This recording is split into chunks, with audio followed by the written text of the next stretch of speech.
Guys, smile.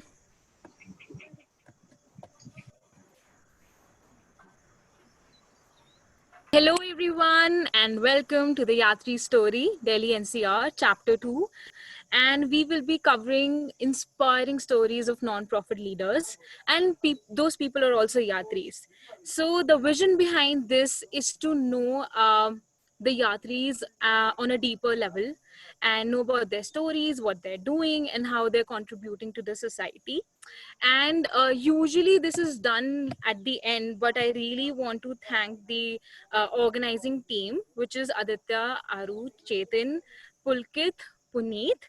And from what I know, they were just bored during the lockdown and they just came up with this idea. So now imagine, अगर यात्रीज bore होते हैं तो ये create करते हैं, जब bore नहीं होते तो क्या करते होंगे. So आज हम ऐसी कुछ stories cover करेंगे. So I'll just quickly mention the name of the people जो speakers हैं जिनके बारे में हम आज जानेंगे. We have Rishabh Jhol. Hi Rishabh. He's the CEO of Bapu Nature Cure Hospital and Yoga Ashram. And then we have Ravindra. He's an advocate, founder of Indian Center for Development and Rights. And we have Nageshwar. He's the co-founder and CEO of Mera Gaon Meri Dunya. Very interesting name, and we'll get to that. Then we have Kshitij Patel, co-founder, Art of Play Foundation. And then we have Himakshi and Prakhar, who are co-founders of Indian School of Democracy. Very interesting. And then we have Bethun, Vice President of Crowdera, who would also give us a brief session on how to raise funds, which is something that we all want more information on. And yeah, I forgot to introduce myself. I am Yuvika Gupta, your host for today, and I am a founder and talk show host of UV Show, which will be aired on CNBC and other platforms very, very soon. So, uh, hi Rishabh, are you Hi, unmuted? Yovika. Yes, I'm unmuted. Hi, Hi. great to have you here. So, I'm gonna straight away jump to this very interesting question. So please tell me about your initial education journey and your decision to switch from hardcore corporate sector to social sector after an MBA despite having an education loan. Okay. So very quickly and with a clarification. So I did my undergrad from Shahid Sukhdev College of Business Studies I did a bachelor's in investment and investment analysis. So it's a 3-year integrated course in finance. Post that, I got a job with a CEB, later got acquired by Gartner in their risk advisory division. So I was helping risk managers in Fortune 1000 companies. So I did that for roughly 5 years. And that was the time when I was looking for the next phase of my career. And I started applying to these schools, got through a few of them and decided that I should go to this school called Bentley University in Greater Boston area. Um, uh, the way they had designed the program was really interesting. So it was a 1-year MBA. You spend 3 months in Boston. For 15 days, you go on an international trip to tie everything together that you've learned and work with a social organization in that country. So I spent 3 months in Boston. Then we went to France. 3 months in Boston. Then we went to Turkey. And 3 months in Boston. Then we went to Brazil.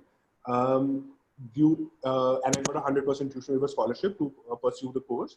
So all my savings that were there could be used for living expenses, and rest everything from my study-related travel to my education was taken care of by the college. So it seemed like a really good opportunity, and I took that. The time that I spent during my MBA was the period of churn for me, and my volition was that post MBA, I should do something that is more meaningful to me. I had a job offer from Deloitte Risk Advisory in Boston. CV wanted me to come and join their Washington DC office, but that was the time when I decided that probably I need to do something which is much more closer to what I want to do. And entrepreneurship, especially in policy advisory space, is something that I was looking at. So yeah, I worked while I was with Deloitte for a little while. I decided that let's give entrepreneurship a shot.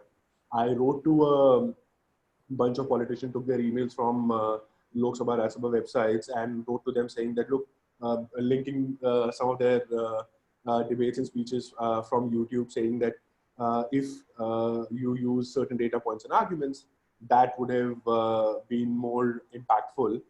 So I think wrote around 17 emails. 5 people got back to me. I flew back to Delhi in August and started working with 3 of them to start with. Yeah, it was just a bunch of reaching out to a lot of people. The goal was never to kind of, really, um, like for example, uh, uh, Himakshi and Prakaria. Yeah, my goal was that, okay, I have a skill in business advisory and have an interest in politics. Can I marry the two and look at something that I can do on my own and my company as a policy advisor? And that's how I started. Awesome. So for me personally, what's super moving is that without having any connections, you just made something from scratch. And the usual notion is कि uh, contacts चाहिए, network चाहिए, तभी होगा. But then you figured it out. Yeah, Nice. so one of the things that I knew of was I knew of the LAMP program, and I in fact reached out to them as well, reached out to PRS, and they told me that they're not running the LAMP program in the year 2013 because of paucity of funds. But they said that a lot of NPs who work with LAMP fellows are looking for, because their LAMP have moved on to further education. If you are interested, so they were also the one who connected me with a few people as I started. But yeah, so that was I although I did not have any connection, I knew of the networks that I could tap into. Got it. So you started your policy consulting and advisory firm that I think went on for how many years? 5 years. Little less than 5 years, yeah. And then what did you do after that? What were the reasons of wrapping it up? Sure. So for the last 2 years, a little over 2 years now, I've been leading Bapu Nature Cure Hospital in Yogashram. It's a 35-year-old naturopathy and Ayurveda hospital as well as educational center in Delhi.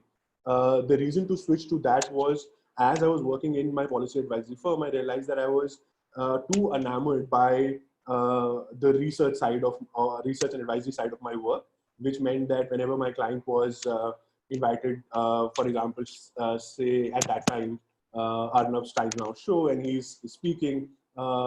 It used to give me such a kick that he's saying what we've discussed, say 3 hours before, and I was live tweeting at that time. What happened, and it was a realization that came from year 3 onward, that I'm working too much in the business rather than on the business. And working on the business would have meant I went and sought more clients, went and thought about how to scale the business. But just because I wanted to, and it was not from a standpoint of that I want to control the quality, but it was more from a standpoint of this is something that I really like doing. What I realized sometime later is that I probably needed a co-founder who could complement my skills.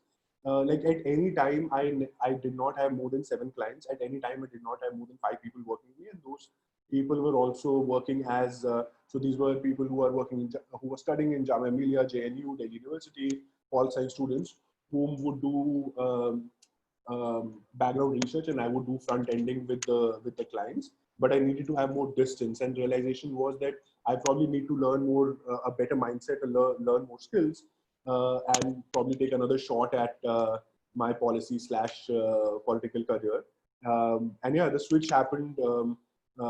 For one of my clients, I was helping social entrepreneurs access and manage the MP-led funds for social impact, and that is the role that I perform at Bapu Nature Cure as well. I raise funds from government sources, from corporates, and then deploy them for the organization. Got it.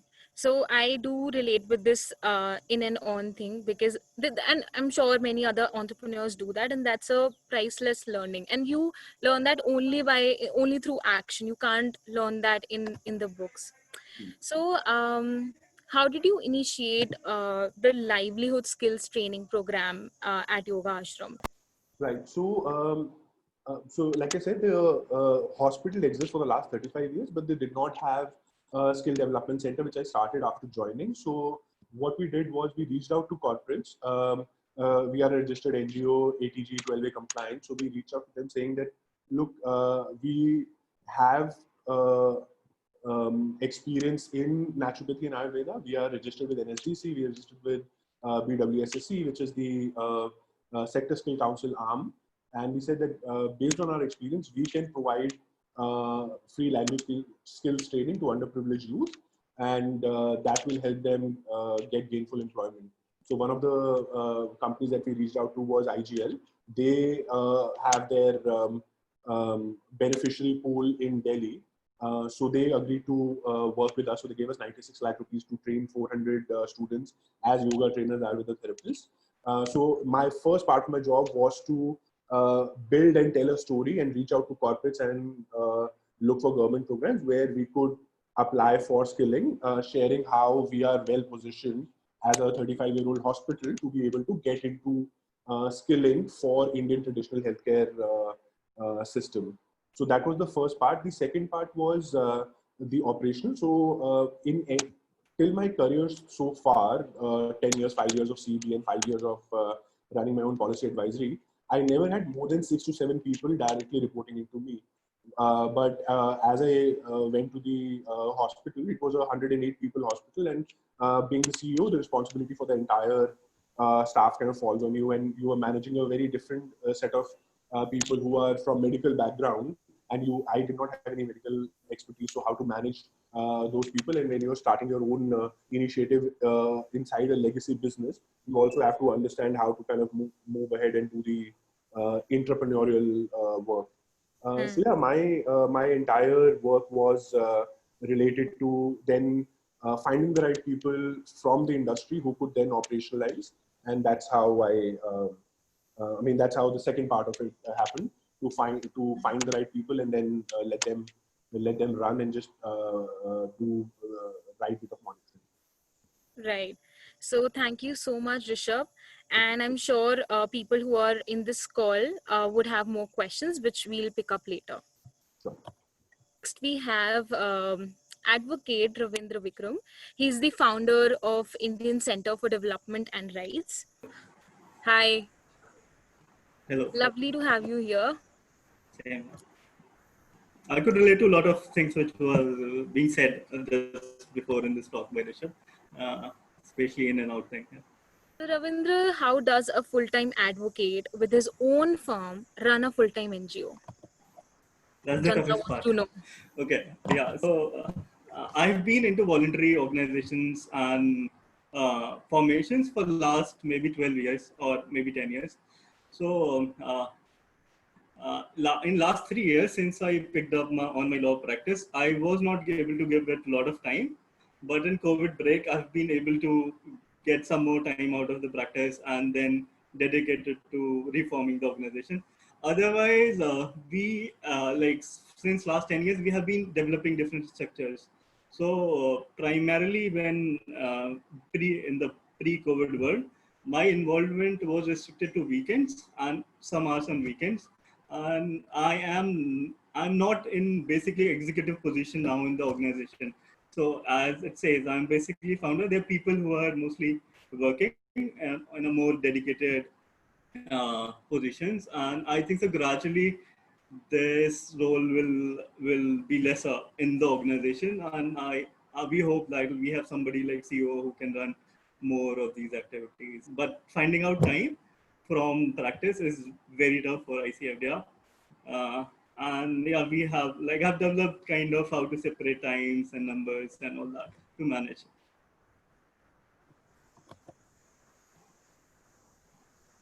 Got it. So can you share about the beginning of your so whatever initiatives you took, and how did they expand into ICFDR and the Easy Classes program? So I basically, when I was in college, I was doing my BCom honors from Delhi, and I was working with few other NGOs as volunteer. And so there was because I did my schooling from Dehradun. There also I was involved with few organizations, but one of the inspiration or motivation to do that was also to get my profile right for MBA. But in the process of doing it for a number of years, and it's coming from a small town and rural background, I felt the whatever kind of work we were doing in urban areas, if we have same kind of energy working in rural areas, we will be able to create more of an impact. So that motive maybe started from some bit of volunteering, some bit of personal selfish needs to get good certificates and profiles, but it gradually, it grew on you and it developed more. So I started working, I think, just after college, and then 2 years into it, that was my first registration to get full time into social work. It didn't work out, so I switched on jobs and keep on doing it back and forth till the time I picked on law. And with law, it happens because of your interest into social justice, equality. So it's kind of, it balances you out. Got it. So, why did you So yeah, choose? coming to easy classes, right? Yeah, So yeah. after, because my initial incentive was on initiation was on working on rural and urban divide, and also uh, 3 times I quit from job and I went back to my village and we started working there. So last time I was here, we started a degree college. So I'm one of the founding trustees. It's still there, but after my last 3-4 years here, I felt I could be more useful if I work on top-down approach rather than bottoms-up approach, which I was focused initially on. And then I moved back to Delhi, and so we were shifting. So we are initially working with rural kids in schools in UP. So we were shifting to Delhi. So one place which we felt we could work in Delhi was slums, because when you look at urban population, according to even recent data, they say 25% of the urban population lives in slums. Uh-huh. So it and with our experience with working with marginalized communities, it became easier to work in slums. And then we started this Easy Classes program where we go to slums, we work with those kids. And right now we are in 4 slums, and we wanted to expand to 10 slums, but because of COVID, that plan is on shelves. So maybe next year we'll be in more slums. Wow, I don't incredible. know, it's like 10 years of journey. So to put it in 2 minutes will be quite hard. Yeah, yeah. I understand. Yeah. So, why did you choose to work under the NGO model rather than social enterprise? So, first of all, people might not know what's the difference. Right, Yeah. right. So when I was starting, uh, I wasn't aware of social enterprise model, and I really love people who have come into this sector after 2010 or 2011. I don't know, I might be wrong here, but I've seen a lot of people who have come after that have are more clear about policy making, social impact, and social enterprise. When I was starting, I I think so. I was more reactionary or in that sense. I was more. It came from more of an activist streak. My motivation, I think so, came from, okay, I'll jump into this and get working. So I never thought about monetary aspect of it or funding aspect of it, and gradually we try to. So it's more of a voluntary model still rather than a funding oriented model. And especially with all this thinking, at 30 I was like kindly very disillusioned for a few years, and I thought I should have been born, pre-independence era. So at 30, you can at least get hold of some Britishers and end things there. They end things for you, and you life is sorted. Yeah, and I think the Yeah. law comes in really handy. So once it keeps you occupied with those issues. Ravindra, do you want to talk about your COVID-related work that you especially worked on through the past 10 months? Yeah. So COVID was not first one of the first times we were doing relief. So every December, November, we do winter clothes distribution for last like 4 or 5 years. Also in Kerala floods, and also in 2014 when there were floods in Dehradun, Uttarakhand, we did some of the relief work. And even prior to formation of ICFDR, I or the people group has been into some or other relief work. So in 2010, I guess, so there was 2010 or 11, there was this earthquake in Japan, and I was in UK, so we also raised some bit. We did some bit of fundraising there and tried to help there. So when this COVID started, so there was one of our advisory member who has been there since the foundation, Shahid Ghosh. And we were not very successful recently with fundraising, so we were not planning to do it. But then there's this person, Shahid Ghosh, who is in US now, and he was pushing me every day. Okay, this we need to do. And then we realized, okay, everybody was on board. We started doing it, and I think so. The people here, Ishani and Pulkit have also been really helpful.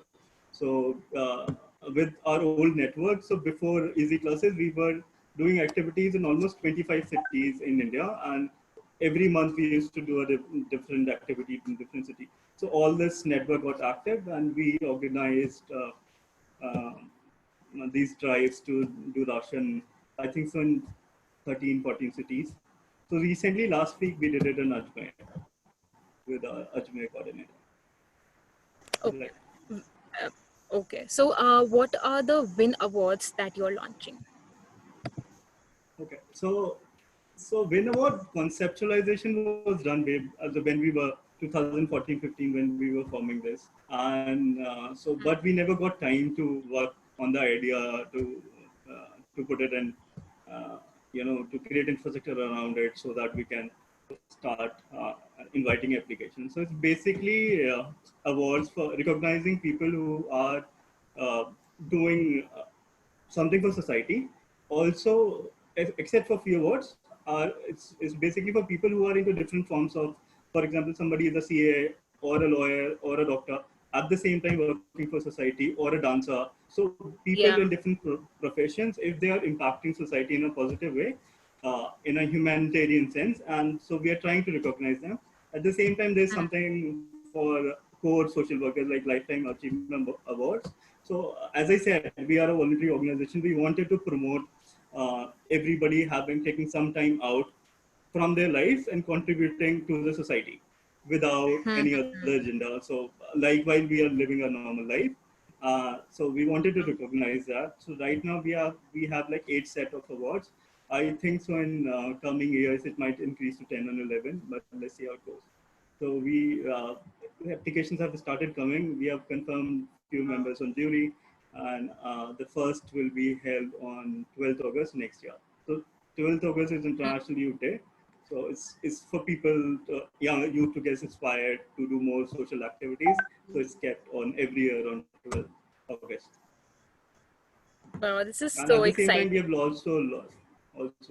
Yeah. Yeah, at the same time, we have also launched fellowship, which we were also planning for last 2 years, but never got time. Mm-hmm. So that's again for the slum work which we are doing. Mm-hmm.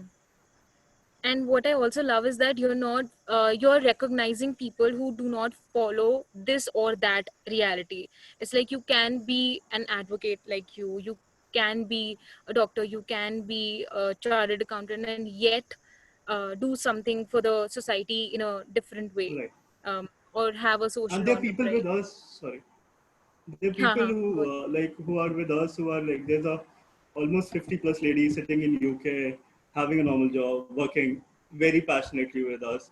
There are people like across work. I wouldn't say everybody is a volunteer. So there are people in Australia, US, so contributing some bit, taking out 5-6 hours in a week, and giving it, so making sure everything is functioning well. It's really nice, and I feel there are other people like that, so why not recognize them? Yeah. Thank you so much, Ravindra. It was amazing talking to you. So, next we have Nageshwar Panchal. He is the co-founder and CEO of Mera Gaon Meri Duniya. Hi, Nageshwar. So, Nageshwar, can you share with us your educational background? And you also took the decision to stay away from corporate sector, even though you did your final year internship in automobile company. So, if you would like to share, what was your thought process behind that? Okay, thank you. यार basically ऐसा था कि I have done automobile engineering in 2014 and then MBA in marketing in 2016.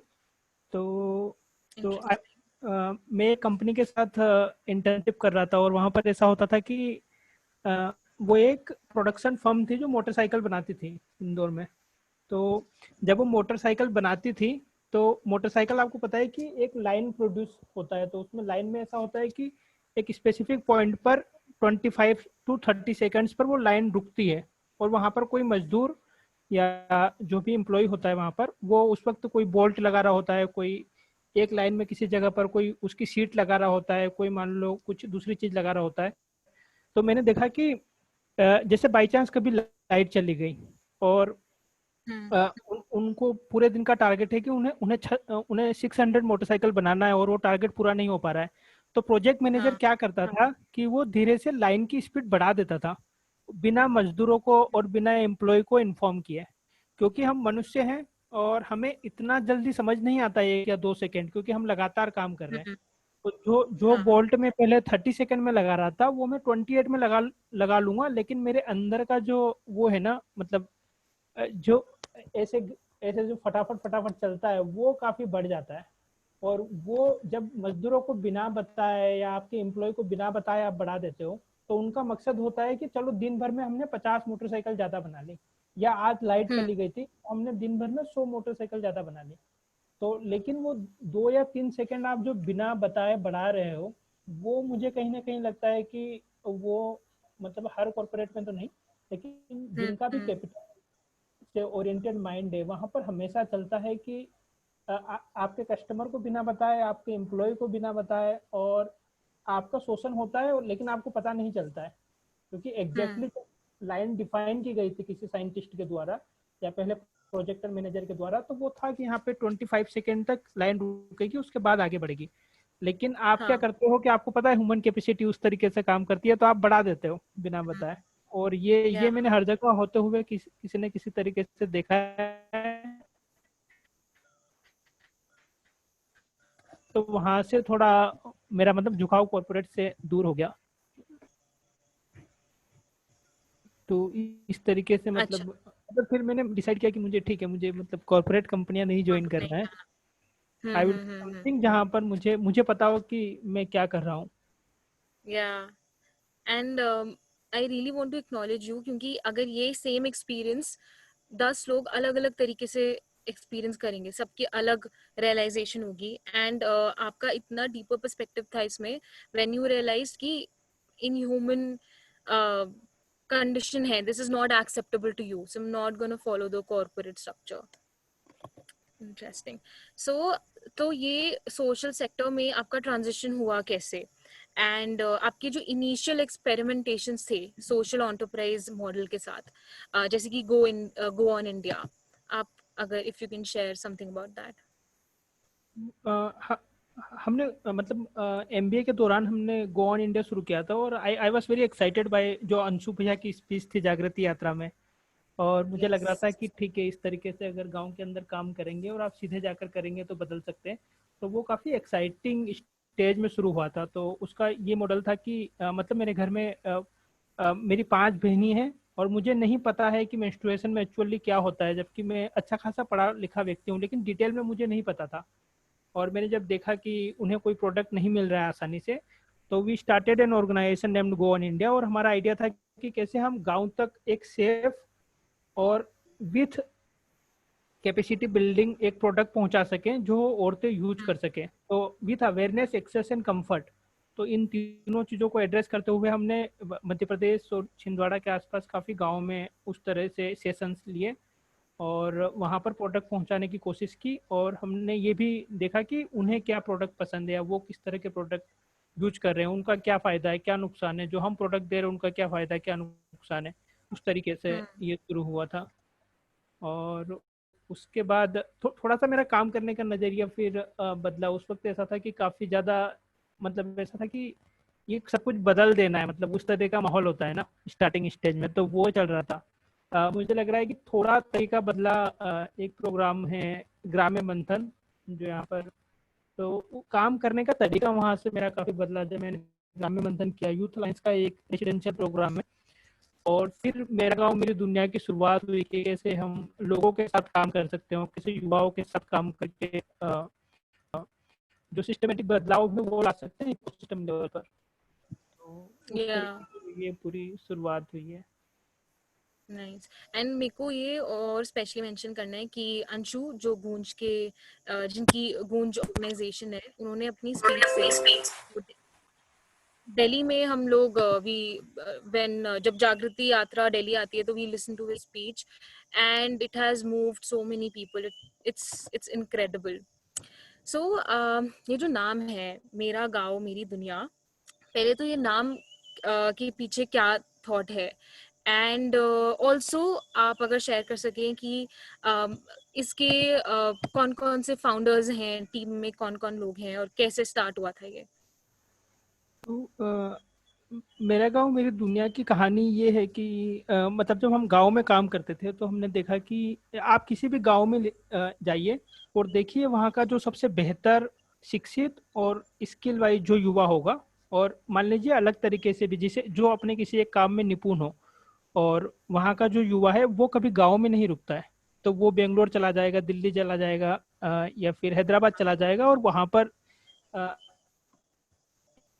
एक बार वो जो पढ़ाई करने के बाद जाता है, फिर जाने का रास्ता जो है वो शहर से गांव आने का रास्ता नहीं है।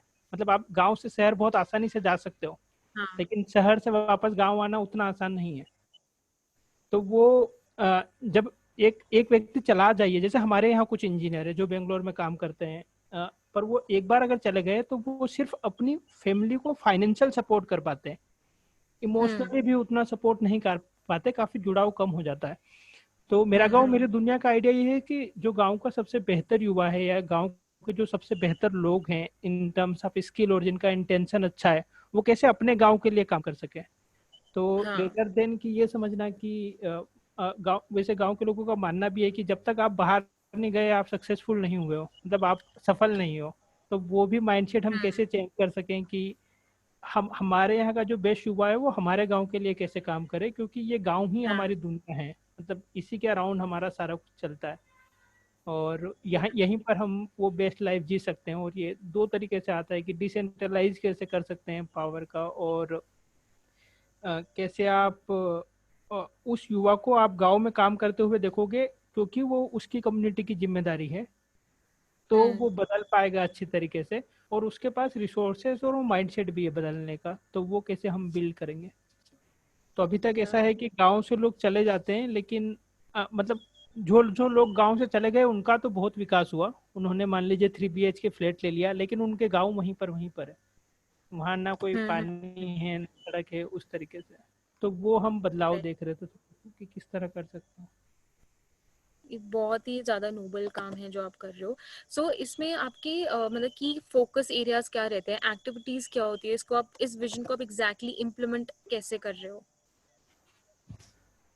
यार मुझे मुझे अभी भी लगता है कि हम काफ़ी नए हैं इस चीज़ में। तो हमने देखा है कि कुछ ऑर्गेनाइजेशन है जो यूथ डेवलपमेंट पर बहुत अच्छा काम कर रही है और यूथ डेवलपमेंट के अराउंड इकोसिस्टम बना रही है, और कुछ ऑर्गेनाइजेशन है जो अलग अलग तरीके से प्लेटफॉर्म बिल्ड कर रही है। लेकिन अगर मैं गाँव में जाता हूँ और गाँव में देखता हूँ कि मान लीजिए मेरा इंटेंशन है कि मैं गाँव की शिक्षा को बेहतर करूँ, लेकिन कोई प्लेटफॉर्म नहीं है जहाँ पर लोग मेरी सस्टेनेबिलिटी या मेरी कैपेसिटी बिल्डिंग पर काम करें।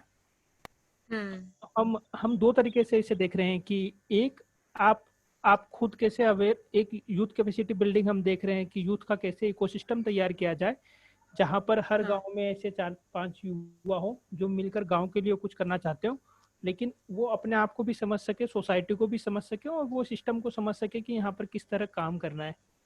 तो वो एक तरीका है। दूसरा, मान लीजिए कि उनमें अवेयरनेस है, वो कुछ करना भी चाहते हैं, उनका दिल बहुत कर रहा है। जैसे मैं गांव आना चाहता था, लेकिन मुझे आने में लगभग लगभग 4 साल लगे, क्योंकि यहाँ पर कोई प्लेटफॉर्म नहीं है। तो मान लीजिए कि कुछ लोग करना भी चाहते हैं, तो वो गांव में वो प्लेटफॉर्म किस तरह हो जहाँ पर वो शुरुआती स्टेज में प्रैक्टिस कर सके। तो आइडिया ये है कि हम कैसे ऐसा इकोसिस्टम बना सकें जहाँ पे युवा मिलकर सस्टेनेबल सोशल चेंज अपनी कम्युनिटी में ला सके, और जहाँ पर वो रहते हैं वहीं पर वो कैसे चेंज ला सकते हैं अलग अलग तरीके में। तो अभी हम एजुकेशन पर हमारा फोकस है, फिर हम अलग अलग युवाओं को अलग अलग तरीके से सपोर्ट करते हैं जिसमें भी वो कुछ करना चाहते हो। लेकिन अभी हमारी उतनी कैपेसिटी नहीं है, तो हम एजुकेशन पर अभी हमारा फोकस है कि एजुकेशन, गांव के एजुकेशन को कैसे बदला जाए और वो वहीं का युवा बदले। Right. Thank you so much for sharing your story, and we wish you all the best. This is very exciting, and I'm sure this is going to contribute immensely. So next we have Kshitij Patil. He's the co-founder and director of Art of Play Foundation. So, hi Kshitij, I, great to I, have you here. thanks. I hope you're able to hear me. Yes. Okay, great. Thanks. So, Kshitij, please share with us Haji. that what has been the journey that led you to conceptualize art of play? Yeah, so there are two kinds of journeys. One is how the team of three co-founders came together. That is one part of the journey. And the other Mm-hmm. part of the journey is how the idea of art of play came into being. So all the three co-founders, myself, and there is Anish Mukherjee, and there is Hemant Kumar. All three of us come from Gandhi Fellowship, uh, from the same batch of Gandhi Fellowship. If all of us know what Gandhi Fellowship is, so we were working in the rural parts of India, in Rajasthan, Gujarat, to kind of understand how the education system operates, typically the public education system, the government education system, and try and see if there is anything we can do to cause some kind of change into that system. Uh, so we were young and we could hardly kind of create any change as such, but that kind of gave us a platform or a kind of motivation and energy to focus on a particular issue to address and get into it. So the three of us knew each other from the Gandhi Fellowship, and we had a fair bit of background into the public and government education system in India. But after that, we worked in different, we took our jobs and we worked into the social sector for a couple of years, 2 years, 3 years in some cases. And then it just so happened that all of us were exploring some ideas of starting our own enterprises, organizations towards education. And we happened to meet each other very coincidentally and share our ideas with each other, discuss with each other, and found some synergy, some commonality in what we are trying to do. And that is when we said that instead of doing it independently, why don't we just get together and do it under one organization, that is Art of Play. And because we were into education, because we were so connected and passionate about changing the education, how education happens. I will not say the education system as a whole, but and we had common interests into sports, uh, and that is how Art of Play came into being. So we work around the idea of sports and physical education and how it happens in government schools. So that is how we started. It's been about 5 years. We started in 2015, Yeah. early 16. Yeah. So, Kshitij, why physical education? Why did you guys decide to focus on that? हाँ तो ये interesting है तो मेरा जवाब थोड़ा सा अलग हो सकता है from the other two co-founders. They are quite, in a way, passionate and connected to sports. Like Anish comes from West Bengal, Kolkata, so he is raised and grown up playing football all his life. I'm from Pune, so I've played cricket all my life. That's the common. And Hemant comes from an athletic background. He was into running and all that. But both of them have very close connect with sports, and they wanted to take sports big time. I had my experiences, my journey of playing sports throughout my life, but I didn't see. So education drives me in a sense that I'm not really connected to any particular discipline as such. I'm more interested into how education happens, how different learning experiences are designed for the students, and what are the learning outcomes. So I see education as a whole, and I see each discipline playing its role to educate the child, while the Yeah. child is growing up. But having said that, all three of us had a strong connect towards sports and how it has impacted ourselves while growing Yeah. up, what kind of values it has taught us. So all that that part is there, right?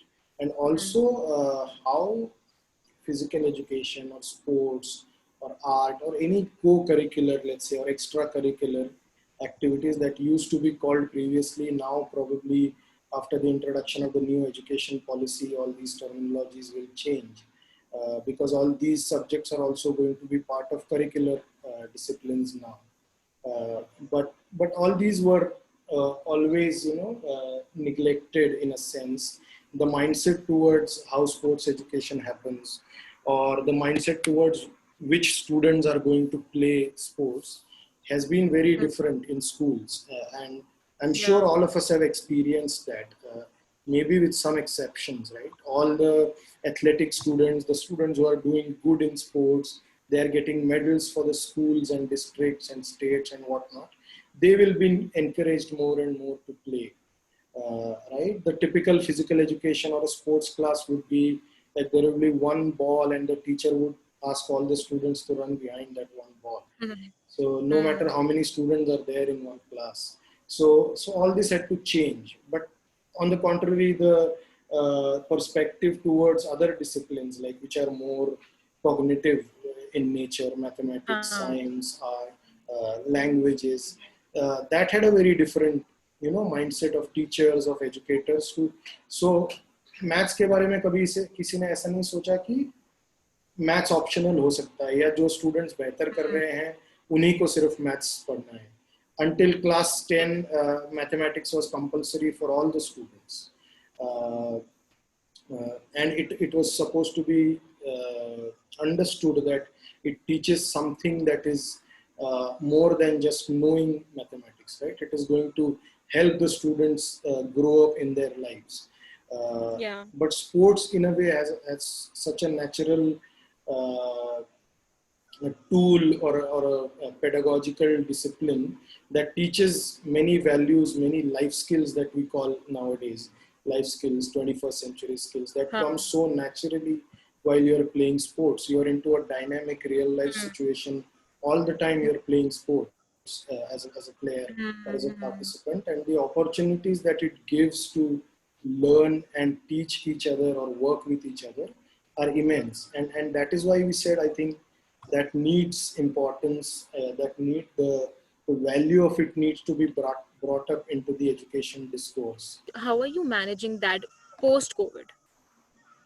Yeah, so there are three, in a way, main offerings as such, if we call them as programs. So one is we work with students directly, either in government schools, and we use that as a very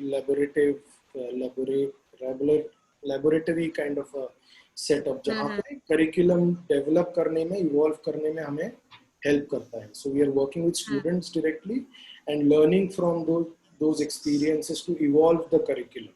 So we are trying to make a curriculum for grades 1 to grade 8, and on the lines of how other curriculum disciplines are developed, right?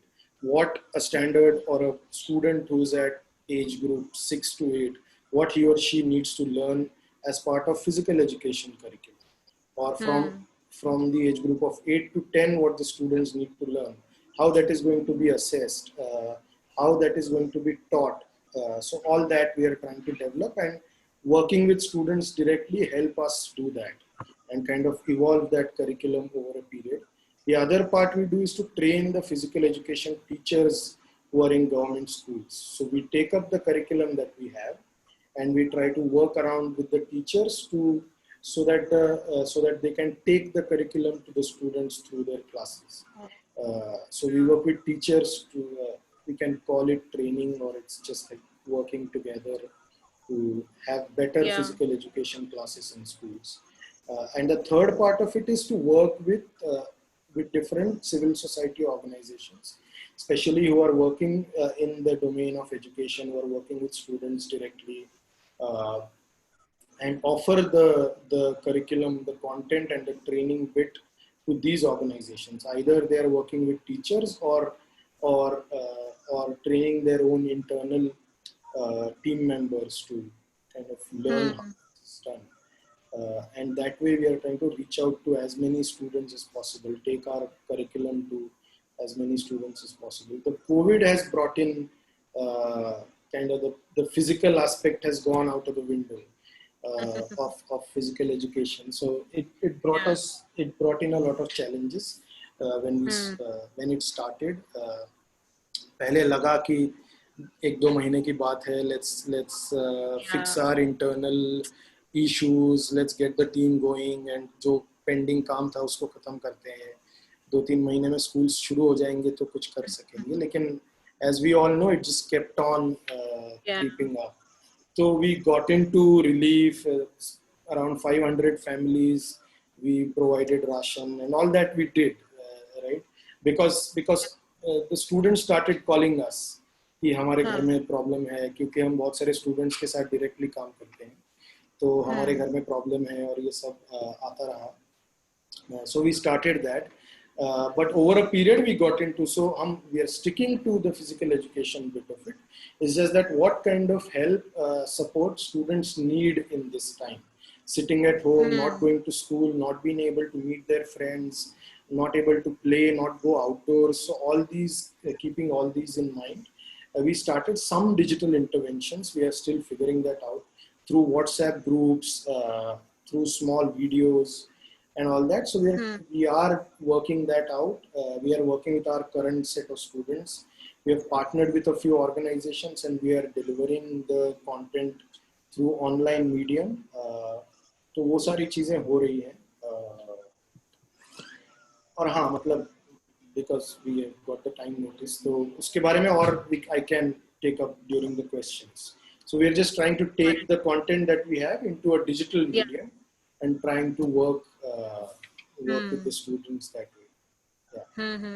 Got it. Thank you so much. And this is also relevant to so many people because COVID में अब हमें सोचना ही पड़ रहा है creatively how to reach to the beneficiaries. We have to use the technology. We have to go around COVID. So we'll talk on this more during the Q&A. ठीक है. Thank you so much. And then we have democracy. So I have so many questions regarding this, but we'll try to discuss as much as possible in these 10 minutes. So hi guys. Hey. So this is one question I'm sure you would get a lot, and almost every solo entrepreneur has who's looking for co-founders. That how did you guys meet? How did you decide, okay, let's go ahead and start an organization together? And then how did you conceive this idea? I can take that. Though it was Prakhar who had approached me and he'd been thinking about the idea for a long time. So both of us are Teach for India alums, in addition to being Yatris in different years. So he was a 2009 Teach for India fellow and I was a 2011 Teach for India fellow. और early batches थे तो cohort एक दूसरे को जानते थे, which is the power of alumni networks as well. But I was passionate about politics, I think, since I was a child. I used to say that I'm going to be the politician who solves poverty for India. And so I grew up in Ahmedabad. Prakhar was in Kanpur, and he used to volunteer in campaigns since his childhood. So I think दोनों का passion था politics में. और जैसे हम आगे बढ़ते गए, both of us were involved in development sector, and Teach for India gave us the pathway. What Prakhar did was, after that, he started his entrepreneurial journey. So Nagesh jo bata rahe the Youth Alliance, Prakhar started Youth Alliance after Teach for India, where he was already working with young people in development sector, going on an inner journey to see, how can we be more conscious of the choices we are making. And I was, on the other hand, working in policy space and leadership. Or I think 2016 mein, and Prakhar had been thinking of Indian School of Democracy since 2010 actually, that now there are fellowships which help young people get into the development sector. Can there be platforms that helps people get into politics as well? Because a lot of people want to, but don't know how to. But it was brooding because he was working on setting up Youth Alliance. But 2016-17 में I was in the US and Trump got elected at that time. और बात ये चल रही थी कि लोग एक दूसरे से की बात नहीं सुन रहे हैं. That we live in our silos, we don't really talk. And India also similar stuff was happening. There was no dialogue, and there were very few role models. I think I can talk more about why we do what we do. So that was Yeah. happening. And then, so yeah, Prakhar just called because of Teach for India Alumni Network. Yeah. Told him that, Himakshi may be interested in helping you with this. So he called me. It was a great conversation, and we kept talking on weekends, but never really thought about doing it seriously or full time. But in 2018, I think we said, can we really think and learn of what politics is about? How can young people really be nurtured to become principled politicians? Not just become politicians, but become principled politicians, so that they're role models in their own constituency and can really do something for people. And I think the guiding light or the North Star for us is Sarvodaya. So making democracy work for each and every citizen of the country and nurturing leaders who do that. Okay, so maybe we can talk about what you did after that. Like, let's just take that journey further. So when you met in 2018 and finally decided to start this off, Yeah. what were the program? Like, how did you want to conceptualize this very abstract idea into something very conceivable and doable? Yeah. Let her come. Yeah. I think there is not one person, I think, in the country, very rarely, who would not agree that our political system is corrupt, is at multiple level taken over by criminals and people with like big money, and not just about like last 8-10 years, but I think past 20-30 years. So I think everyone in their heart know that the system is not working for all, and democracy, the way it was envisioned, is not unfolding. And I think the signs of it are very visible, especially if you see the last 3-4 months. I think how COVID became like a face of the brutality and the divide and the inequity was on the face of it. So it is a very easy conversation to begin with at some level, while the idea is very abstract, but I think everyone acknowledges that there's a deep rooted problem and it has been there for decades, and something needs to be shifted in that. And that's why I think because everyone agrees to it, it's easy to start the conversation. I think nearly all of them, I think if we would have interviewed like 400 people or like pitched the idea, everyone has agreed that this is important, this is needed. The challenge happens that the hope in politics and the hope that politics can change, I think that's very, very, very little. So people don't even imagine that politics can be done in a much more better way, that it can be a vocation of respect and people can join politics, do selfless service. And I think that's where our role comes in. And also it becomes difficult for us to even showcase someone a vision wherein politics can be cleaned, or they can be more and more principled politician in the country. So I think that's one premise, that how do we then change this whole abstract idea. I think our thing has been simple, that we do leadership programs for young people who are committed to joining politics. And when we say politics, we have like narrowed it down into 3 things. One is politics of representation, which is electoral politics, which I think everyone imagines the word politics means electoral politics for many of us. But I think we have narrowed it down to one, just that being one part.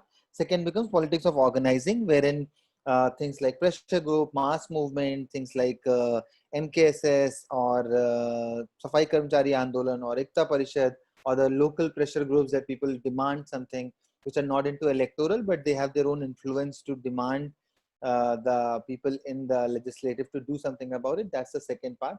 And third is politics of ideas, something which is not maybe relevant today. Something like climate change is not a political issue as of now, but maybe 20 years down the line it will be. Like when Ambedkar started, so caste was not a very big political issue, but eventually it became a political issue. So those are that's politics of ideas. So I think that's how we have tried to break it down, so that people can also start visualizing that there are multiple kind of politics. And then I think our offering is simple, that we run both short-term and a long-term program through which young people will go, and which will again comprise of 3 things. One, I think, strong focus on inner transformation, because I think our belief is also that जब तक हम अंदर से नहीं बदलेंगे तब तक बाहर शायद कुछ बदलाव नहीं आएगा. So how do we focus strongly on inner transformation? And second, I think also this whole idea of community, that there are multiple people going through this struggle. There are multiple people who want to change something. That's also very important, because I think it gives hope that there's someone else. There's Nagesh doing something in Madhya Pradesh. There's Yuvika doing something at somewhere the other part. And I think how do we see that we all are part of a larger collective which is trying to do something. I might feel alone in Sector 50 of Noida, but I know there's someone else also doing similar thing in Rajouri Garden in Delhi. And I think that connection becomes very important.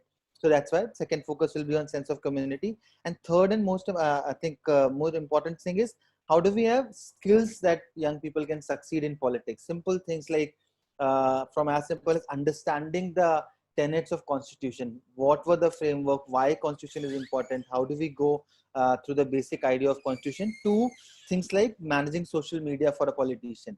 Why it is important to manage strong social media? Why is it important for them to understand the local governance? So I think those are the three things that we want to focus on. And I think that also makes it more real for the people who are joining the program. And we've done 2 programs. I think Himakshi will share more about the journey and the programs. But I think that's how we want to go ahead, run these programs, and make it more tangible. And we want to start with at like local level of sarpanch and councillors. We are not like aiming that we will get into MLA and MPs as of now, but I think slowly the path will come. For the first 3 years, our focus will be at the local governance level, and then eventually go ahead. Amazing. So you're also changing the mindset people have towards politics, and it's amazing to see that you're including youth in this, like from the foundation you are including youth. So what have been your major challenges and learnings in this 3-year journey? I can take a shot at that. So Yeah. we started this around 2 years ago. So it's not been 3 years, but it's been 2 years. And like Prakhar was sharing, like we spent 2 years in understanding the problem as well. When we started, our understanding was very limited. I think it still is limited, and there's so much more that we need to learn. But in these 2 years, we've spoken to more than 400 people one-on-one, trying to understand what the challenge itself is. And setting up something like this for young people so that they can have a pathway into politics. And in doing that, like Prakhar was mentioning, we did 2 programs. One was called Democracy Express, which was actually very inspired by Jagriti Yatra. So like what Jagriti Yatra does for social entrepreneurs, we were trying to do for politics. And we did it for politics across 4 states. It was a 10-day journey so that people actually get to see what politicians really do instead of just seeing TV. Getting a very real understanding of what responsibilities and life of politicians are like. And the second program we did was just for women who want to get into politics, because we realized that's also a white space that no one really is talking about as much. Or if they're talking about it, there are very little, again, platforms where these women can be trained in getting to get into politics. So those are the 2 programs. The second one was called She Represents. And we hope to launch a year-long program on 26th November this year, which is the Constitution Day, which again, the program will begin on 15th of August. And it's not easy. I think like the list of challenges is really long, but I can focus on a couple. The first is funding. In India, funding for clean politics, or an organization which is trying to nurture principled politicians. And I need to say that we are a non-partisan organizations, which means our speakers, our participants, our team members, our funders, all come from across the political spectrum. And we always want to maintain that, because we really believe dialogue and inclusion is at the heart of democracy, and we want to, through our programs, talk about that and live it quite a lot. So, but there's a fear of giving to politics in the country. Yahan pe the culture doesn't exist. You know, in a lot of other countries, you'll give $5 or whatever the currency is to politics. In India, mein wo nahi hai, because of multiple reasons. So the whole political situation, our ecosystem is such that getting funding, one, is really difficult. The second is also the need for political training. So 9 out of 10 people we meet really tell us, this is so important, you need to do this thing. They give us blessings also. We get a lot of blessings that may you succeed. And we really value those blessings. But at the same time, the need for political training is not realized. A lot of people then will say, but leaders to बनते पैदा होते हैं. You can't nurture leaders. And we also are not a placement agency. So we are not saying, we are going to place you in parties. We may support you. So this whole ripening the idea of nurturing leadership, I think we need to talk about it a lot more. Yeah. So that's something that we definitely face. And the third I want to talk about is we are not an elite organization. So all our programs, the first program had 30 people from 18 different states.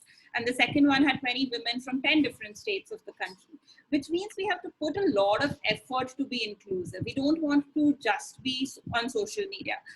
So reaching out to the right organizations which are really working on the grassroots and can, highlight people who are grassroots leaders who want to then become politicians. So I think that's a third challenge, and I'm sure a lot of people here can help us get in touch with those organizations who are working on the grassroots. So I would say, these are the top 3 things that we are trying to work on. Okay, thank you so much for sharing that. So what do you mean by principled leadership? And you are currently creating a Vision 2047.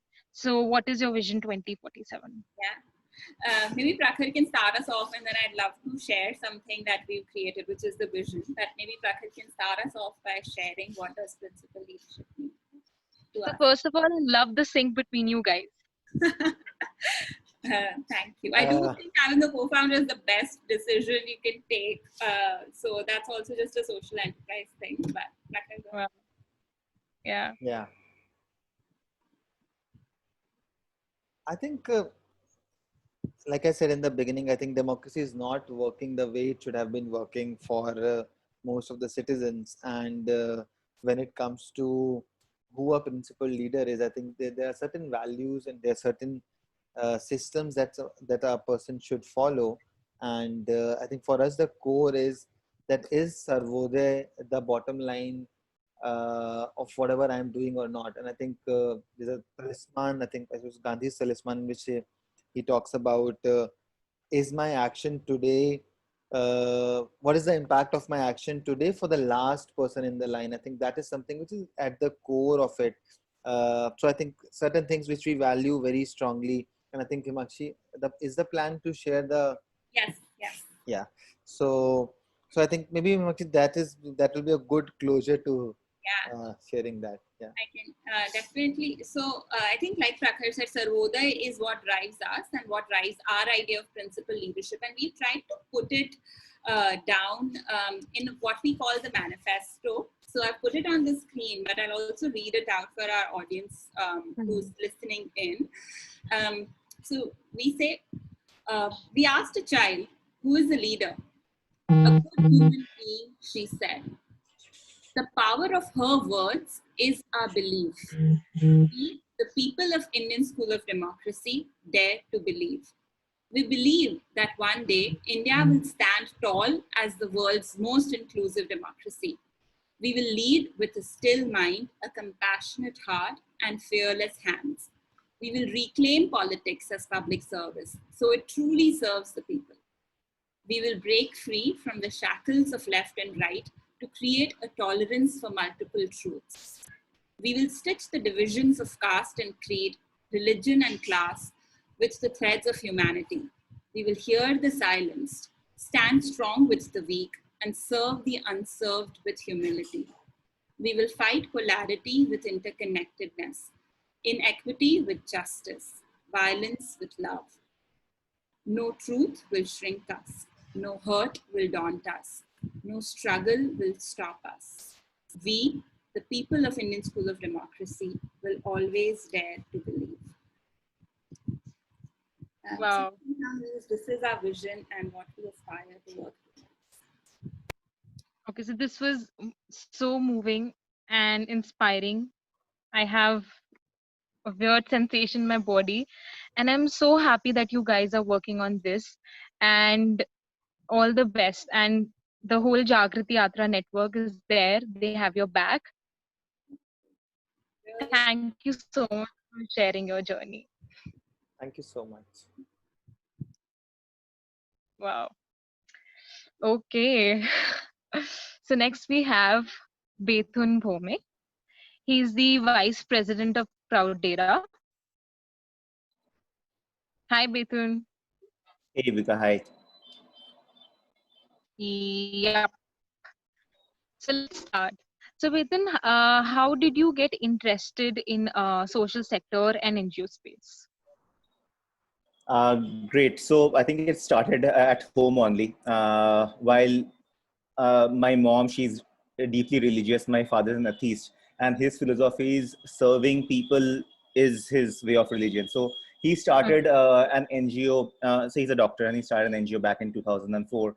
And to date, we have done around 160 odd health checkup camps, immunization camps, and blood donation camps. I have been a part of around 1/3 or close to around 50 of them. So that process, I think, somehow subconsciously drilled the philosophy of this doing something for the social sector into me. And that was, I guess, the initiation. And in 2014, there was a project which I kind of led, which was starting to build a medicine bank. So of course, where I come from, it's there are a lot of slums in around that area, and we run a very small nursing home. So I thought that, hey, why don't we do something? And anyways, folks who use medicines, they don't utilize the entire packet of it. So Yeah. so we went from door to door on at the back of a motorcycle.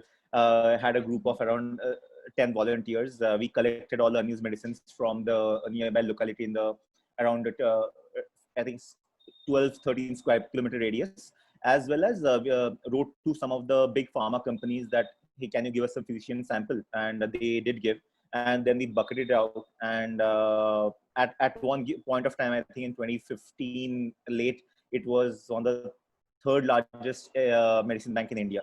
But yeah, that was how the entire journey happened. Amazing. So, what does Crowdera exactly do, and how are you enabling NGOs to scale their ideas and impact? Sure. So Crowdera primarily started off as a pet project, as the world's first free crowdfunding platform from Silicon Valley. And right now, I think there's two parts to it. One is, of course, the impact part, which I think is more relevant to this discussion. And of course, there's the business part, the profit part. So I'll in terms of the impact part, one of the biggest things which we are doing is, and when I was working with NGOs, a startling stat which I found is that 90%, not exact 90, but 89% of Indian NGOs don't even have a basic website. And there are 2.5 million NGOs in India, which is the largest in the world, compared to the US, which is second, and that has 1.5 million NGOs. So actually, if you see, of course, some of the NGOs are dormant, and there's a couple of other reasons, but still, there are around 12 to 15 lakh NGOs which are working towards various causes, and they're all struggling when it comes to the sustainability and fundraising. But they don't have the basic tools or the processes in place to facilitate fundraising. A basic website being one of them. So that's when we started the Digital Transformation Initiative, as a part of which we are giving away all the NGOs a free lifetime free fundraising website with embeddable donation buttons. So these are buttons where you could literally embed them on any web property, be it a blog, be it a web app, anything, and directly the funds come to your account, as well as payment gateway integration free of cost. So that's a project which we have started, and the goal is 1 million charities by 2030, 100,000 by 2025, and by the end of 2020, around 10,000. So yeah, like anyone out here who has an NGO and probably wants get some kind of help, we're more than happy to help. But that's the major impact part of what Crowdera does. When in addition to it, Crowd is also a fundraising platform for various niches, be it an individual or medical crowdfunding, or whether you're a schools or university alumni platform, or even corporate. So there's various staggered basis on various niches. We have different products. So that's the business part of it. Got it. So what is the scope for this sector and the work that you're doing with Cloudera? When you mean scope, what do you mean? As in, you covered some aspects. So what's there ahead? Okay, so in terms of what's there ahead, like one of my key areas is to focus on trying to impact and reach out to as many NGOs as possible. There's a lot of, and I think I'll cover some of the things in the presentation in terms of what are the challenges NGOs face and where is the disconnect, because we have to understand them as a target group. These are primarily people mostly who are in their late 40s and 50s, and there's of course the pre-COVID it was more where they resolved to traditional ways of fundraising. Post-COVID have been forced somehow to transition to digital ways of fundraising, some of them. But even that amount of the NGOs which are actually digitally active and are like the big ones which you hear about, like Action Aid India or Cry or Save the Children, these are just around 500 to 700 NGOs out of all the 2.5 million. The bigger pie is still they needs to be educated or in terms of facilitated in terms of these are the basic baby steps of the processes. If you follow this, you can turn fundraising into a process. So yeah, working on that. Got it. So let's move on to the presentation. So funds and is something, it's a constraint that, yeah, can you hear me? Yeah. I think I froze. You're audible, Viveka. Yeah, so especially NGOs, we very often struggle with raising funds. So thank you so much for sharing this, doing this presentation for us. So you can begin whenever you're ready. Sure. Great. So I know I have around close to 5 minutes or lesser. So I'll if I rush too quickly through it, do stop me out. But the way I want to do this is break this into 3 different parts. First is I want to highlight what are the challenges faced by NGOs while fundraising, which at least I have observed while working with close to 500 of them. Then what is the basic concept or core concept you need to know while fundraising, and how you can fundraise successfully. So these are the 3 major areas. Now, if you go to the next slides, please. Yeah, you can skip the next one, please. Okay, so this, before I start, this is a very interesting stat, which I think everybody of us should know, that India primarily is not seen, or there's a mixed thing about, we are not a giving country. But if you see the actual stats, there are 3 pillars to building a giving economy. First is how many strangers do we help? Second is, do we give money to charities as normal citizens? And third thing is, do we volunteer our time for any good causes or charitable causes? And in 2 of the 3 segments, India stands number 1 in the entire world. And in terms of the third one, which is helping a stranger, it's only second only to China, but I think we are very close there. So this is a very really eye-opening factor that when in a lot of NGOs I speak to say that I am not able to get new donors, name Ilre on all those things. The people are there. There are people who are more than ready to support you and help you. All you need to do is probably reach out and connect to them, and whatever, be it monetary support or volunteering support, you will get those support from them. Countries like US are just good at PR and marketing. And of course, it's also a ratio. If you see in terms of percentage of population, maybe other countries are more, but you've seen actual number, of course, we are right there at the top. Next slide, please. Yeah, you can skip this. Cool. So this is, I've tried to jot down the major challenges which NGOs face. And the biggest thing is most of the NGOs, they work in silos without collaborating or together or with using the right like processes. Firstly, there's no simple and efficient way they use to engage with the network of donors, supporters, or volunteers. And fundraising, whether it's you're raising $1 million or just a lakh rupees, is a function of how much of network of networks can you activate, and how much of the processes can you streamline and try to automate. It's primarily the same thing, whether you're an action aid or you're just a small NGO trying to raise a lakh rupees for a Goshala or something. Secondly, like I was mentioning, they don't have access or do not use simple digital ways of tools like basic websites to collect donations. And post-COVID, this becomes even more relevant. Third part is there's a lack of transparency and lack of trust between the donors and the NGOs, which is happens to multiple reasons, but primarily one of the biggest reasons I have seen is lack of communication and like mentioning and updating the donors in terms of how the funds were utilized or how do we plan to use the funds for which we get as donations. Next is, of course, a few areas like a high cost of online fundraising in some cases, which leads to a lot of areas. For example, there are a lot of people who say that, hey, I can help you raise 1 lakh rupees, but I'll take 25% of it. So there's a separate industry running on this segment, which is why sometimes that's a deterrent. Now, I'll quickly skip through the others. We run out of our the first degree and secondary networks, and we burn out, and then we don't know what to do. That, hey, I've sent an email to everyone, now I'm not getting anything. Lack of storytelling is a big one. So as NGO owners and NGO trustees, you need to know how to get your message across and also have a clear strategy of donor acquisition, and also appreciate the donors and communicate more with them. These are the major points which I found out. Yeah, next slide, please. And also, like, when you do an outreach, do it very much a target outreach, results in 3x more responses than a generic outreach.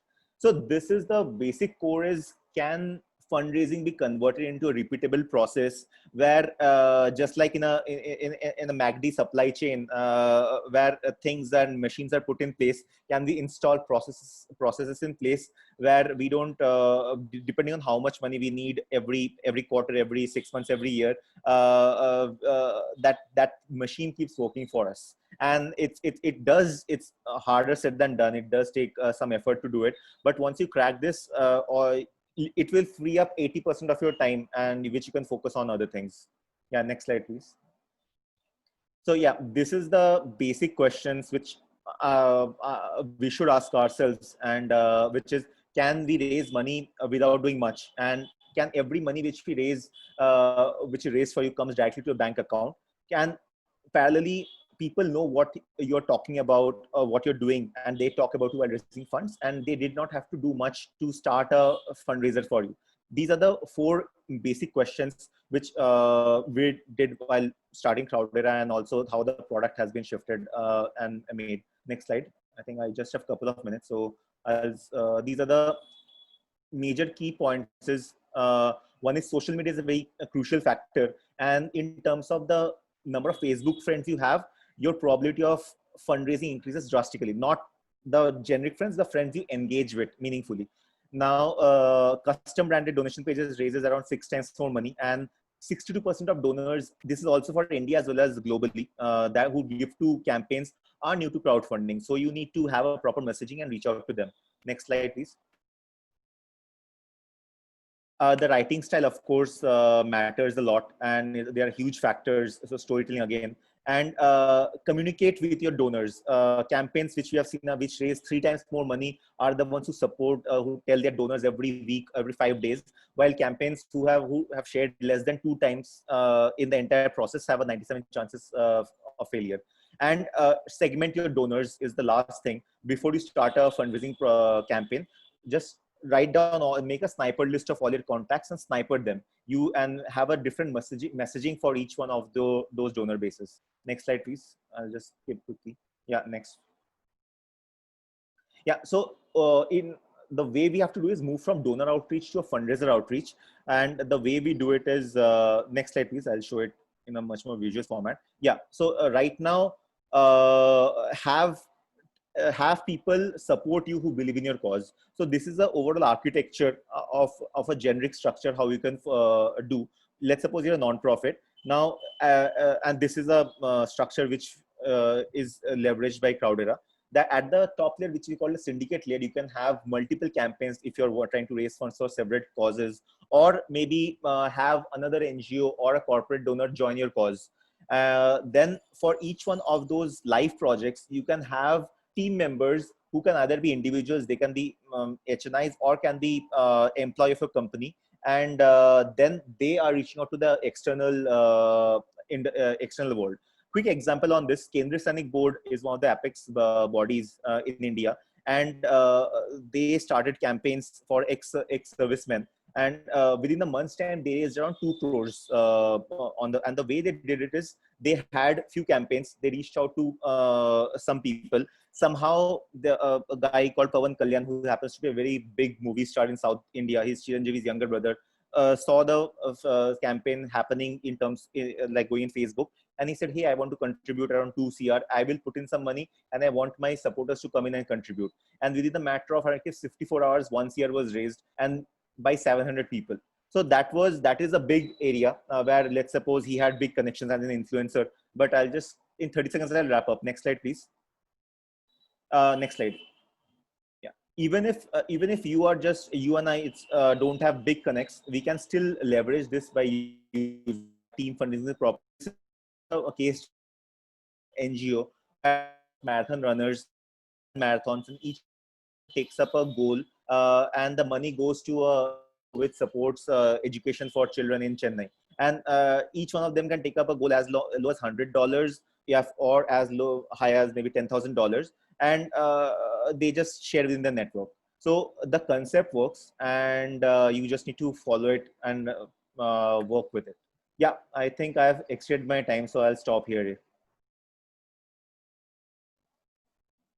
Thank you so much. So I just want to mention one thing. I went to US, B school, masters, and then I dropped out. And इतनी golden knowledge जो है ना, एक college भी नहीं दे पाया. So thank you so much. And you gave us a live demonstration of time management, because you were aware of even 30 seconds and how to utilize them in the best possible way. So thank you for all this knowledge. And if anybody has any further questions, can reach out to Bit. Absolutely. So now we move on to Q&A. Rishabh, I was just very intrigued by the fact that you started this in a yoga ashram. I mean, you don't put that together, like having a live training program in a hospital become yoga ashram. So I thought that was very interesting. I just wanted to figure out, are there any instances, how are you knowing that this is successful? How are you measuring impact? And what are the challenges of doing a program like this in such a setup? Okay. So one of the things that I focus on is the fact that we need to own the outcome and not the output. So just to take one example of one funder, IGL gave us 96 lakh rupees for 400 students. Now the outcome is very clear. There are 400 students that we need to train, and out of them 70% need to get placed. So that's there. But how do we change the lives of our beneficiaries? There are a couple of things that I just share a couple of examples. One of them being, so we had like one of our beneficiaries from nearby area. So since these are beneficiaries and training is free for them, they generally come from either an economically weaker section or a certain certain background in terms of caste and in terms of family. So one of the women that worked with us, she was 27-year-old, got married when she was 17. She had 3 kids, and she came to us for a 3-month yoga course, Monday to Friday, 4 hours every day, 2 hours theory, 2 hours practical. And by the end of the program, now she will not go out and work or be a micro entrepreneur just because of family constraints. So she does not fit our output metric. But the influence that the course has had on her in terms of how she's been able to, and she's like, this is something that is committed to us, that for like in the last 8-9 years of her being in house, this is probably the first time she's gotten out, engaged with the community outside of her family, and just the benefit that she sees. And plus, her family will only allow her to do because it's yoga, and there is this whole movement behind it. So that was the kind of good impact that we saw in her case. Secondly, one of our other beneficiaries, he was 23-year-old, washes cars, and now he's a yoga trainer. He said that in most of the cases, I would go in the morning, and the owner of the house will throw their key and then pull it up after I clean the car through a basket, and now I get to go inside the house. They welcome me with the folded hands and call me Guruji, and that brings a lot of dignity to his work. So these are some of the outcomes that really make me proud of the work that we are doing. There's another question from Rehan. I think maybe Nagesh and Ravindra can take this question. Okay, I'll just quickly read it out. So basically, Rehan had asked this question when he signed up. He wants to understand how an NGO with very limited funds can actually set up a team and manage it, and create the scale or impact they choose to. I feel, Rehan, it's like the other people who run Prakhar and School of Democracy. It's always important to find people who are like-minded and who would believe in a cause. And even if you don't have finances, I don't think so initially. Like right now, we are 7 years or 10 years in running, and we still don't have a lot of funds. But right now we must be like 70 people working together. It's also and it's about finding out right people, and if they believe in cause, they will join you. They will be there with you if you are there for those causes. It's tough to find the right mix, but once you have identified that, I think so. Money is not the only motivation when it comes to social service or people contributing in those efforts on a voluntary level. Nagesh जी, आप कुछ बोलेंगे? मैं just add कर रहा था, मैं बोल रहा था कि आप कर दीजिए, क्योंकि हम जो काम करते हैं वो उतना स्केल लेवल पर हमने नहीं सोचा है. हमारा मेनली आइडिया हम स्केल को रिपल इफेक्ट की तरह देखते हैं कि किस तरह अगर कोई एक व्यक्ति कर रहा है और वो फिर कैसे आगे उसको देखकर और लोग करें, तो हम उस तरीके से देखते हैं कि कैसे कम्युनिटी उस चीज को लेकर आगे आएगी. तो हम कोई भी चीज मुझे ऋषभ ये जानना चाह रहे हैं कि शुरुआत में आप लोगों को कैसे जोड़ोगे जब आपके पास फंड्स नहीं होंगे?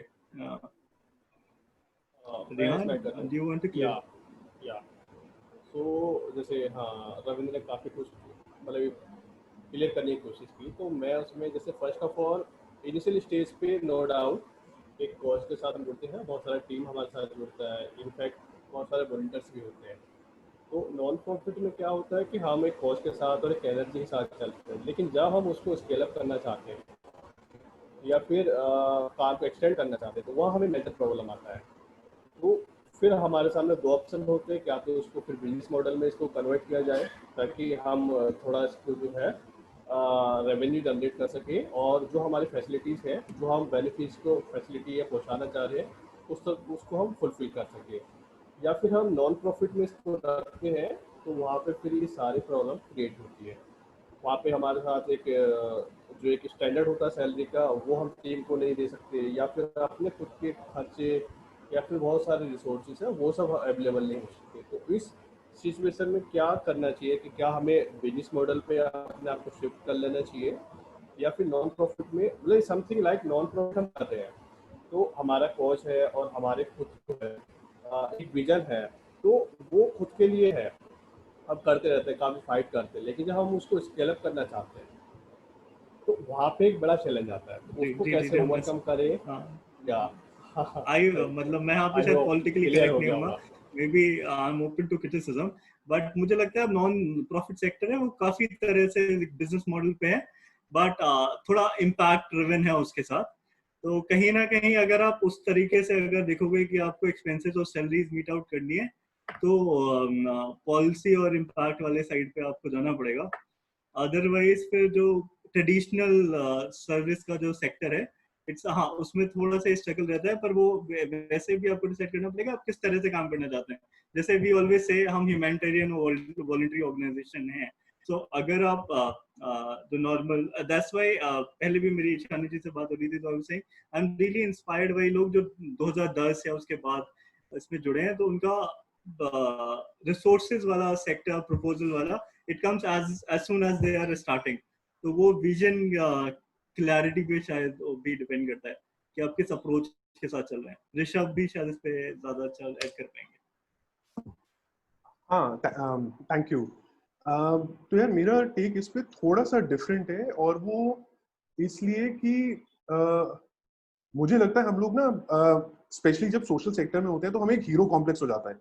हमें लगता है कि हम अच्छा कर रहे हैं और दुनिया को समझना चाहिए कि हम कितना अच्छा कर रहे हैं, और हमारे कॉज के साथ जुड़ना चाहिए, और जिनके पास पैसा है वो हमें पैसा दे देंगे काम करने के लिए। I think the realization should be that we've chosen this path. This is a hard path, and the responsibility to make it work also falls on us. So there is this concept in philosophy that I really like. It's called moral luck. अगर आप लोग एक path लेते हैं, the responsibility to make it work also lies on you. If you're lucky, you have the moral responsibility to be lucky. तो अगर just because आप एक कॉज के लिए बहुत पैशनेट हैं, आप उसको दो ही तरीके से डील कर सकते हैं। एक, या तो आप उन लोगों को ढूंढो जो अभी आपने स्टेटमेंट दिया कि उन लोगों को ढूंढो जो आपके जितने इक्वली पैशनेट हो, और जैसे आप अपने सर्टन एक्सपेंसेस और उस सब की चिंता किए बिना you want to pursue this dream, वो भी ऐसे लोग हों जो उतने ही मिशन ड्रिवन हो जाएं। ये एक तरीका है। दूसरा तरीका ये है that you are able to build your fundraising capabilities and your leadership capabilities to a level where you can hire and get and maintain the best people to work with you. And how do you pull those levers? तो उसमें काफी हद तक आपका खुद का responsibility आता है ना, आप उसके ऊपर काम करते हो। तो जहां अब ये फॉर एग्जांपल अगर if I just read through and जो अभी रेहान ने बोला भी उसके हिसाब से कि how do you build and maintain non profit organisation when wealth is not good, बहुत मुश्किल है यार, नहीं होता है। Like for example I can tell you in the last 5 months of our organisation, हमारा आफ्टर कोविड रेवेन्यू मतलब patient flow 25% पे है। हमने 3 महीने तक अपनी एकेडमी बंद रखा, लाइवलीहुड इंक्यूबेशन सेंटर। आप जब चलाए हैं तो हम सोशल डिस्टेंसिंग के हिसाब से 40% पे ही चल रहे हैं। हमारा फंडर था IOCL जिसने अप्रैल में पैसा देना था, they said they won't be able to support this year क्योंकि उन्होंने पैसा पीएम केयर्स पे डाइवर्ट कर दिया है। तो ये चैलेंजेस आएंगे, और उन challenges which has essentially meant that some of the salary that I could draw or other people in the senior management or the trust board can draw, वो नहीं कर सकते हैं कि जितना ही पैसा आ रहा है इंश्योर करे हो कि कम से कम डिसरप्शन हो। जो people are down the line for you, हमारे trainers हैं, some of the people who work with us who are from Manipur, Kerala, who have to go back, you have to work for them as well. So ये काफी challenging है, इसका कोई silver bullet solution नहीं है। ये constant upgradation of skills, constant upgradation of ensuring that you find the right people and ensure that you are taking care of them, उसका सारा आप ही के ऊपर आना चाहिए। तो हाँ, it'll at the end of the day it's hard, your responsibility to make it work, and that's why if you're thinking of being in this field, you have to be a little more certain that this is the right path for you. Nathan, you also wanted to add something, right?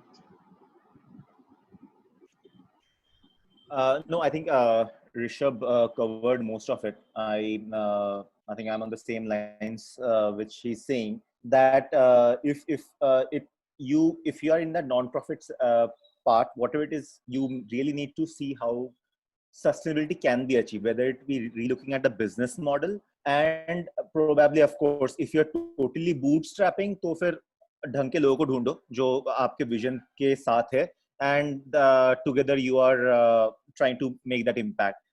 But even after that, there will come a point where you will need to think from the financial perspective, whether if even if you have the people who are 100% devoted to you, there will be other expenses. So at a given point of time, sustainability becomes as a non-profit founder a major thing which you should think of from day one itself.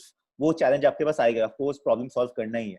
तो and now in more practical terms, अगर मतलब the way you can go about it is, अगर आपके पास अभी तक अपना financial model या फिर proven नहीं है, maybe you so you can of course go for grants or the crowdfunding route, which again means what Rishabh was telling, that you have to develop that fundraising skill, because when you're reaching out to grants, again you'll be competing with lots of NGOs who are only applying, trying to get the few grants which is applicable, whether it's from the corporate or from the government, right? So wahan pe you will have to play those to your skills, and eventually long term I would say that try and see how you can make your the entire NGO more sustainable. The perfect example being Goonj, right? They have their own ecosystem of own e-commerce where the people themselves are upselling and selling various products, right? Sadhguru runs Isha Foundation, and he also has an e-commerce shop which is there to support all the meals for the people who come to Isha and get like eat and they don't have to pay for the meals. So think on those lines. Yeah, that's it from mine. These are all very, very valid points, and I think this is the moot point when you're working on an NGO, how to sustain it. I think all of the points were important, but Nagesh ne ek point raise kiya tha jo shayad thoda sa kho gaya. I just want to reiterate it. So he was talking about the ripple effect, which is a completely different way of working, where you don't have to run your NGO, but actually just encourage us to do it for you. So maybe that's also a model that might work. Dihan, is that question answered, or do you have a follow-up? So thank you, Sally. Thank you. Okay, great. So I'm going to move to Kshitij. Kshitij, can you actually explain your question a bit before we let Himakshi and Prakhar answer it? It might be nice to have a conversation about this. I don't know if you had a chance to watch the Social Dilemma. We did.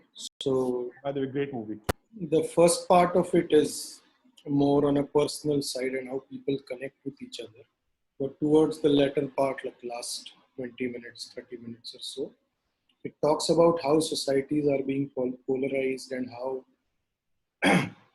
content is driven on social media of what I like to watch, right? So if I am probably a supporter of a particular political party or a particular ideology, I will be driven that content. And that way my ideology will always get strengthened, right? I'm not able to see the other side of the story. And the other side of the story that is shown to me is actually shown in a very bad light. तो उससे मेरे दिमाग में conflict नहीं हो रहा है, उससे एक्चुअली मेरा बिलीव स्ट्रेंथन हो रहा है. तो इससे एक डर लग रहा है, मतलब and which is very valid, which we have been seeing last 6-7 years, largely since the introduction of social media, Facebook, Instagram, Twitter, last 8 to 10 years. That is what we see, and that is the. So while I was thinking about it, that has been the only change per se in the overall social fabric, right? Before, let's say 2007, 2006-7, the social media was not so prevalent. So maybe the elections and were run on a very personal connect basis, and I don't know how it ran, but right from the 2014 elections, I think the social media has taken up such a big role to play, forming the public opinion and dividing the public opinion in clear two categories. I think, how do you see it going ahead? What is your take on it, and how social media, what role social media you see playing, and is there a way this can actually, it's just a platform, it's just a technology, so it depends on how it is used.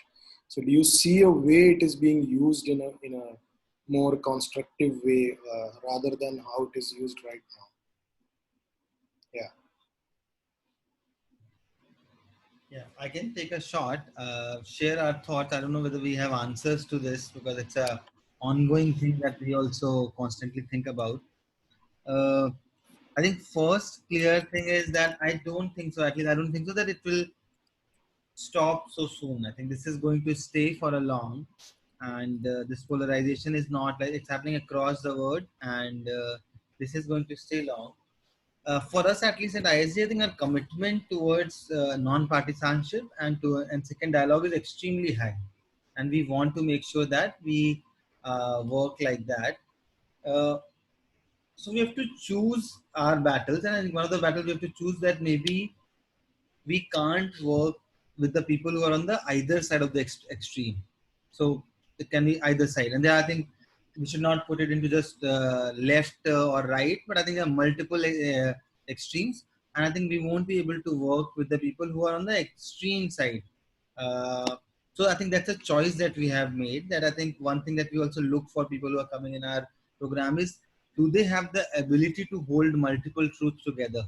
Because only my truth is मेरा सच ही सच है, बाकी सबका झूठ है. I think that is the fundamental problem of the entire thing.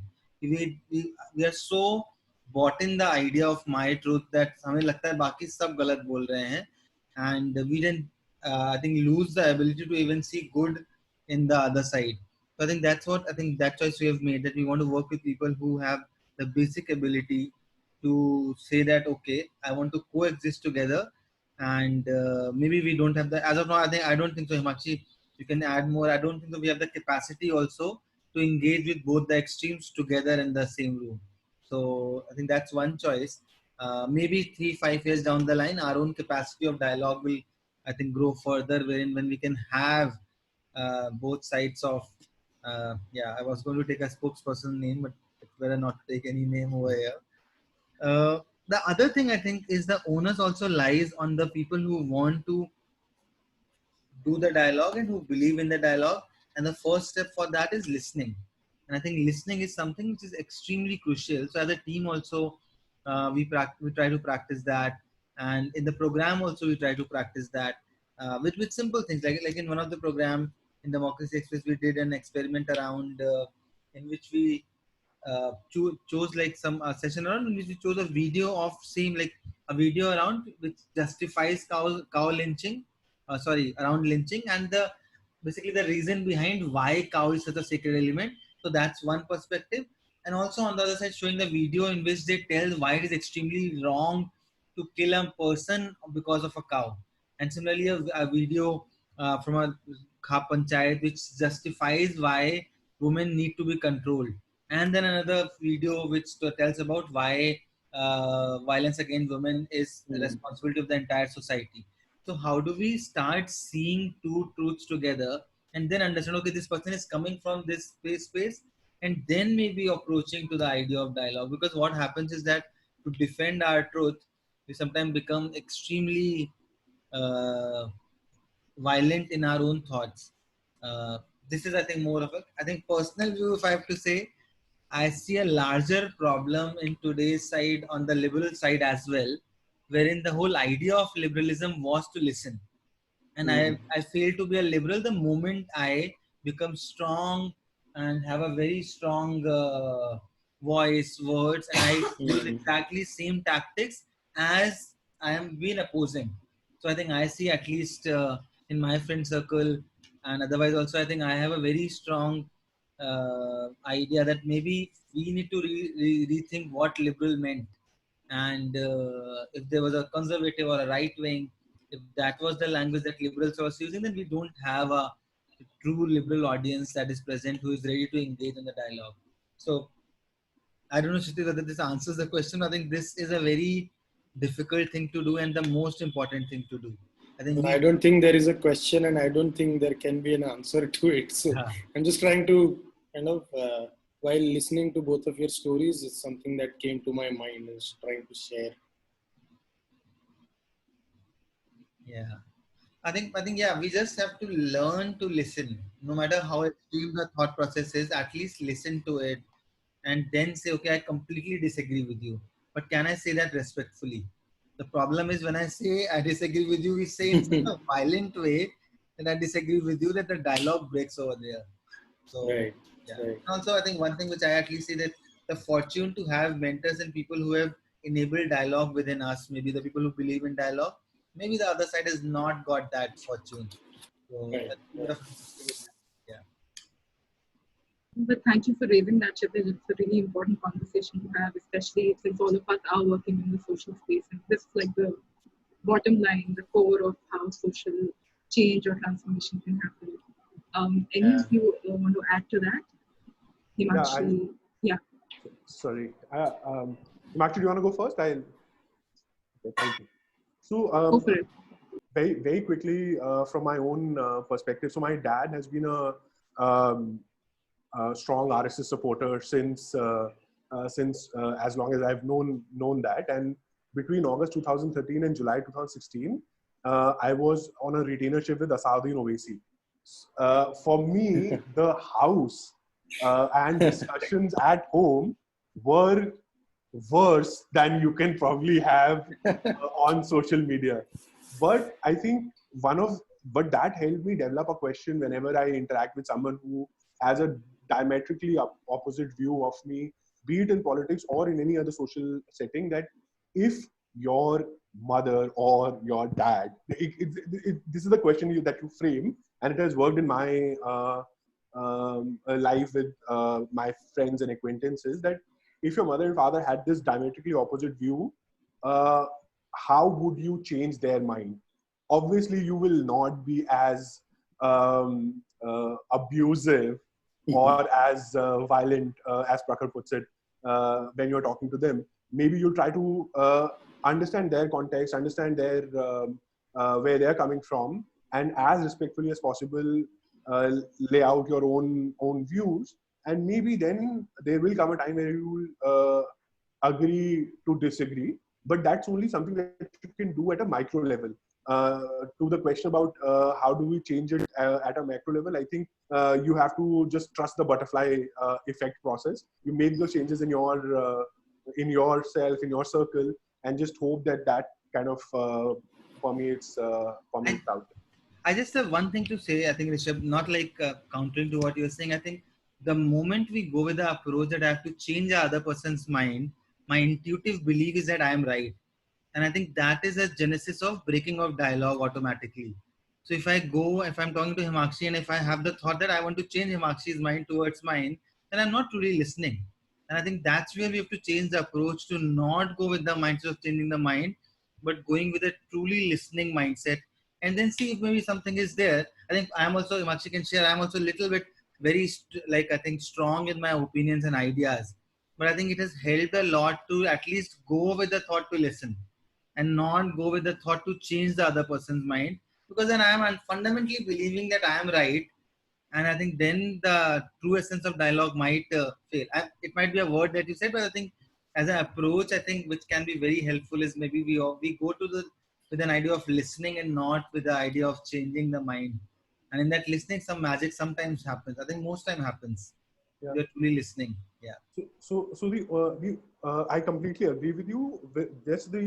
Just one thing that has never sat well with me with the argument that you're currently using is that at that time we suspend our moral beliefs, and I believe that on certain topics there are on a continuum of right versus wrong.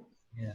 You are probably in agreement of what the right thing for you is, and any dialogue can only progress when you are able to, one, listen to their perspective, to understand their context, but to be able to uh, push forward why you think you are on the right, or at least slightly correct side of the spectrum. Otherwise, uh, the conversation that you usually have with people, um, if you suspend moral beliefs, then that does not lead to the advancement of thought for people. And again, I could be completely wrong, but that's how I've approached some of my conversations so far, be it while advising politicians or while talking to people with whom I've had certain disagreements on political discussions. Thank you so much. Just being mindful of time, so we have exactly 1 minute to wrap up. If anybody wants to contact the speakers for later information, we're just flashing that slide with their contact information. You can reach out to them later. Yuvika, are you here? Hi, Great. Shanti. Great. Thank you. Yeah. So are we done with the Q&A? Is that it?